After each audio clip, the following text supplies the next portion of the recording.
lagi ngapain nih, Pak? Lagi ngawinin vanili. Gimana, Dek? Ajarin dong cara ngawinin vanilinya. Oh, mau tahu caranya ngawinin vanili? Nah, ini begini caranya, ya. Begini caranya.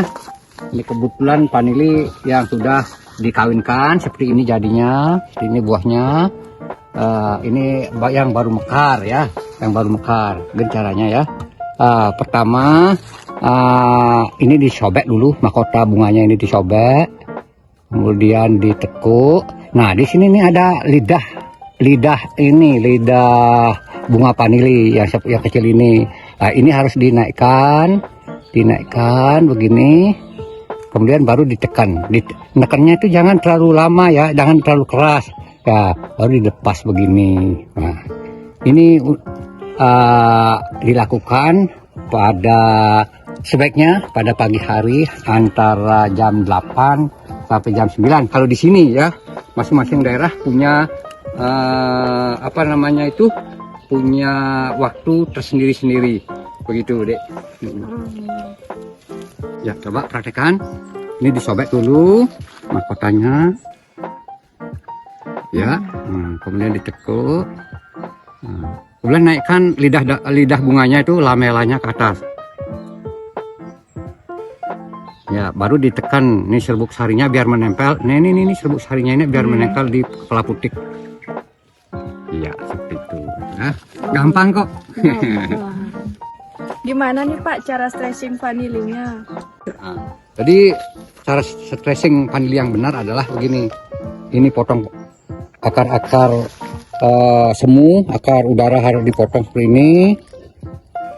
Juga akar lekatnya, ini tugasnya melekatkan vanili ke tajar. Ini harus dibuang juga. Yang kita pertahankan hanya akar utama aja. Nah, ini pucuk ini harus dipotong. 1, 2, 3, cukup 3 ruas saja dipotong gitu. Nah, kenapa harus dipotong? Nah, karena tanaman vanili itu di titik tumbuh ini banyak sekali auksinnya. Auksin dan hormon citokininnya. Jadi auksin itu sifatnya memperpanjang sel tanaman. Jadi setiap titik tumbuh terdapat jutaan hormon auksin. Jadi untuk memotong ini sebenarnya yang pertama untuk menghilangkan dominasi apikal dominan, sehingga tanaman vanili tidak memanjang terus. Nah, dengan demikian perbandingan antara hormon auksin dengan hormon citokinin di batang vanili itu seimbang. Ini seimbang. Nah, selanjutnya juga akan menambah tua daripada tanaman vanili itu. Jadi proses penuaan lebih cepat jika tidak dipotong. Nah, sebaiknya memang harus dipotong. Kalau tidak dipotong kan ujungnya ini, tanaman vanili bisa berpuluh-puluh meter panjangnya. Nah, ini kemudian kita gantung. Nah, apabila terlalu panjang seperti ini kan menggantung di tanah nih. Nah, sebaiknya digulung seperti ini. Digulung. Mana talinya itu? Digulung. Bisa ikat pakai tali, dan sebaiknya pakai ban. Ban itu bagus sekali ya. Ini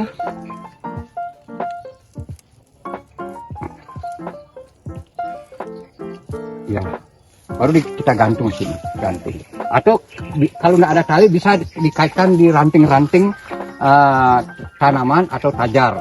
Ini yang sekali. Nah, ini. Yang penting ini ujung ini menghadap ke bawah. Manfaat dari lekukan ini, apabila ditekuk ini, tanaman akan menjadi stres. Gitu. Di samping keluar airnya, cairannya karena habis potongan ini, tanaman menjadi stres. Ya, karena stres, di samping itu ada pemotongan sedikit, dan ada gravitasi.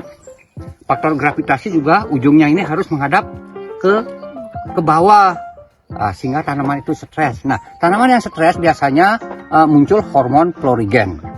Hormon florigen itu adalah hormon pembungaan. dengan demikian tanaman vanili bisa berbunga, gitu ya. Selain dengan stressing tadi, ada juga yang namanya water stress, yaitu di mana tanaman vanili agar stres cukup dengan tidak menyiram. Nah, inilah contoh tanaman vanili yang tidak disiram seperti ini. Ini buahnya juga. Nah, nantinya kalau sudah yakin berbuah seperti ini, baru bisa disiram. Ada stressing dengan cara mencabut batang utama nih Pak, apa boleh? Oh, berbagai macam cara dalam melaksanakan stressing sesuai dengan kondisi setempat ya.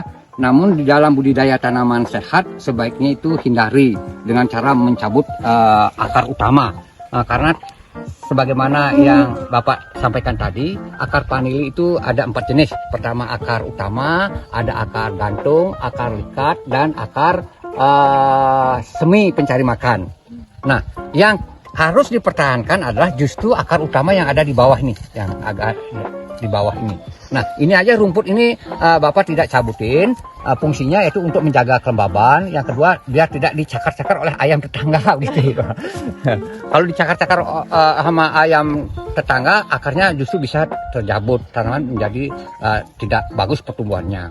Nah, yang benar adalah seperti ini, cukup dengan memotong ujung daripada tanaman vanili itu, yang kali ini sudah agak sakit, ini dipotong lagi ya, dipotong sehingga untuk mempengaruhi dominan apikal atau apikal dominan, sehingga hormon auksin dan sitokinin di dalam tubuh tanaman vanili menjadi seimbang. Dan juga ini habis potongannya ini kan keluar cairan nih, menjadi stres tanaman, kemudian hormonnya juga seimbang. Karena tanaman menjadi stres, maka sintese hormon florigen yang ada di daun menjadi berkurang, dan hormon florigen itu terpacu untuk mengeluarkan bunga. Hormon florigen itu adalah hormon pembungaan, dan sintesa hormon florigen itu ada di daun.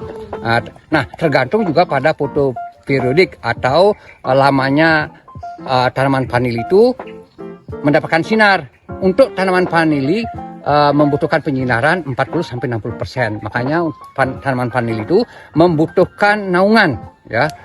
Membutuhkan naungan 40-60%. Nah, seperti ini jadinya kalau kita sudah budidaya tanaman sehat yang baik ya. Ini ada berapa ini? Coba hitung nih, Dek. Berapa? 1, 2, 3, 4, 5, 6, 7, 8, 9, 10, 11, 12, 13, 14. 14 ya. Sebaiknya kita ini kan 14 sampai 12 saja lah, biar kualitas buah menjadi lebih baik. Nah, seperti ini ya, seperti ini. Ini dibuang aja seperti ini ya, dibuang aja. Nantinya juga jelek itu. Nah, seperti ini juga ada berapa ini. Nah, kualitas yang baik biasanya panjangnya itu antara 15 ke atas, 15 sampai 22 sudah bagus sudah ya. Ini juga sebaiknya dibuang ya, dibuang. Ya.